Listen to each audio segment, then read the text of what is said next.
Hello everyone, welcome back to my channel. আশা করি সবাই ভালো আছো, আমরাও ভালো আছি। তো আজ হচ্ছে মঙ্গলবার আর আজ হচ্ছে আমার নাইট ডিউটি, তো সে কারণে সকালে ফাঁকা আছে। তো আর অনেক দিন থেকে ভাবছিলাম যে পুজো দিতে যাবো মন্দিরে, কিন্তু সুযোগ হয়ে ওঠেনি।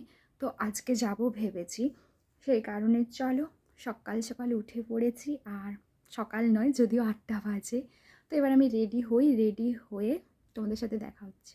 ঠান্ডা তো চলো, স্নান কমপ্লিট হয়ে গেছে, এবার আমি রেডি হই, তারপর দেখা হচ্ছে। ও আচ্ছা সরি, তার আগে তোমাদেরকে দেখাচ্ছি যে আমি কোন শাড়িটা পরবো। তো দেখো, যেহেতু পুজো দিতে যাবো তো সেই কারণেই লাল ব্লাউজ আর এই সাদা আর লাল পাড় একটা শাড়ি, এটাই পরবো ভাবছি। তো সেই কারণে এগুলো বের করছি। তো চলো এখন আমি রেডি হই, তারপর দেখা হচ্ছে। মনের আশা কি ভালোবাসা কোনোদিনও মুছো না, ও মা সবার প্রাণের শক্তি তুমি, দশভুজা প্রতিমা তুমি যে মা, আমার মা, সবার মা। আমি রেডি হয়ে গেছি, এবার তো যেতেই হবে। যেতে হবে বললে তো চলবে না, আমি ওয়েট করছি তোমাদের দাদা ভাইয়ের জন্য, যেহেতু দোকান থেকে তখনও আসেনি। আর ও যত টাইম না আসছে আর কিংবা আমি কোথাও বেরিয়ে বসে আছি যতক্ষণ না যাচ্ছি, আমার মানে মনে একটা খুঁতখুত করে যে এটা ঠিক হয় না, ওটা ঠিক হয় না। তো সেই কারণে আমি সাজগোজ করছিলাম, তারপর বলতে বলতে ও চলেও এসছে। তো ও রেডি। তো চলো, গাড়ি যেহেতু রেডি, গাড়ির মালিকও রেডি, তো এবার আমাকেও তো যেতে হয়। তারপর কি, সব দুজনে মিলে বেরিয়ে পড়লাম। তারপর রাস্তার কাছে মানে ওখানে ভাবছিলাম ওখানে গিয়ে ফুল টুল নেবো, কিন্তু রাস্তার মাঝে একটা ফুল দোকান ছিল, ওখানেই বললাম যে ফুলটা নিয়ে নিই। তো ওখানে ফুলটা নিয়ে নিলাম। পাশে একটা মিষ্টি দোকান ছিল, তো সেই কারণে ওখান থেকেই একদম পুজো দেবো বলে মাখাও নিয়ে নিলাম। ভাবলাম ওখানে দোকান বসবে কি বসবে না, তো সেই কারণে ওখান থেকেই নিয়ে নিলাম। আর সত্যি বলতে কি জানো তো, ওখানে আজকে ফুল দোকানটাও সেরকম ছিলই না। ওখানে একটাই এমনি দোকান বসছি বাতাসা মাখা নিয়ে, তো ওখান থেকে কিনে এনেছি, ভালো করছি। তারপর আর কি মন্দিরে আসছি অনেক দিন পর, মানে অনেক দিন থেকে ইচ্ছে ছিল পুজো দিতে যাবো, কিন্তু সময় হয়ে ওঠেনি। তো যেহেতু সময় ছিল ওই দিনটা, তো সেই কারণে বেরিয়েও পড়লাম। আর তোমাদের দাদাভাইকে আমি একটু বলছিলাম একটু রিলসটা বানিয়ে দিতে, আর যেই মুহূর্তে রিলসটা বানাতে বললাম, যে ও বললো আমি এখন ভিডিও এডিট করে দিচ্ছি, তুমি পরে রিলস বানিয়ে নিবে। তো ওর ফোনে বানাচ্ছিল, বানাতে বানাতে আর কি বলো তো, সেই টাইমেই তার ওর ফোন এসে গেলো, তো কিছু করার নেই। শেষমেশ আমি আমার ফোনে যে যে ভিডিওগুলো ক্যাপচার করেছিলাম সেটাই তোমাদের সাথে শেয়ার করলাম। আর কি করা যাবে বলো, অনেক চিন্তাভাবনা ছিল প্রথম থেকে, বাট কিছুই আমার সাকসেস হয়ে ওঠেনি। মানে আমি যখনই দেখেছি আগে থেকে কিছু ভেবে রাখি, আমার লাইফের জীবনে সেটা সাকসেস হয় না। তো এখন থেকে আমি ভেবেছি আমি কোনোদিনও আর আগে থেকে ভেবে রাখবো না যে আমি এটা করব ওটা করব। তো চলো বেশি বকবকার করছি না, কন্টিনিউ তোমরা ভিডিওটা দেখতে থাকো স্কিপ না করে।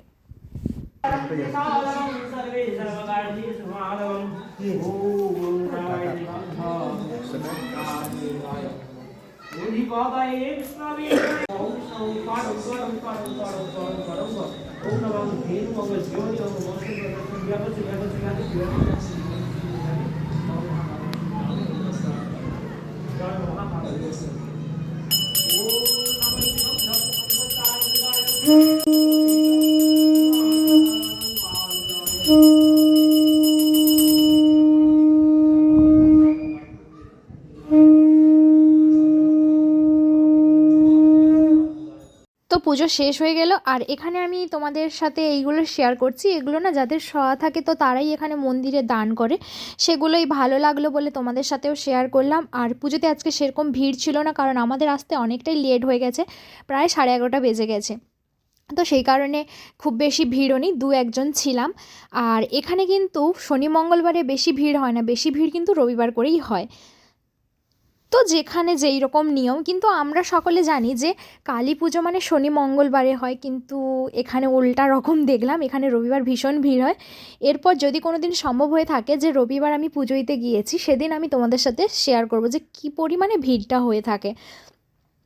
তো ওখানে এগুলো ছিল বলেই আমি তোমাদের সাথে শেয়ার করলাম। মানে প্রতিবারেই যাই, প্রতিবারেই নিত্য নতুন দেখি, যে মানে যে যার সওয়া থাকে সেগুলোই তো দেয়।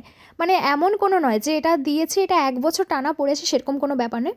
ওখানে থাকেই দেখি, প্রায় যখনই যাই তখনই নতুন নতুন দেখি। তারপর চলো, পুজো হয়ে গেছে, বাবুর দোকানেও চাপ ডাক পড়ে গেছে, তো এবার যাওয়া যাক, বেশি টাইম আর নেওয়া যাবে না। ব্যস্ত মানুষ, কোথায় 5-10 মিনিট একটু টাইম দিয়ে দেয়, ওটাই যথেষ্ট। তো চলো এবার যাওয়া যাক, বাড়ির দিকে যাওয়া যাক, রওনা দেই। তো যাওয়ার পথে আমি নেমেই ওখানে সিঁড়ি থেকে নেমে একটা সুযোগ পেয়ে একটা রিলস বানাচ্ছিলাম, কারণ অনেক চিন্তাভাবনা ছিল যে আমি অনেক রিলস বানাবো। অনেক দিন পর শাড়িটা পরেছি, সেজে গুজেছি, এই জন্য রিলস বানাবো অনেক, কিন্তু সম্ভব হয়ে ওঠেনি। তো সেই কারণে আর কি আর করা যাবে, যেটা হয়েছে সম্ভব সেটাই করেছি। তো চলো, টাটা আজকের মতো, সবাই ভালো থেকো, সুস্থ থেকো আমার নেক্সট ব্লগ আসা পর্যন্ত। আর তাড়াতাড়ি সবাই চ্যানেলটা সাবস্ক্রাইব করো। চলো দেখতে থাকো, কন্টিনিউ। মনের আশা কি ভালোবাসা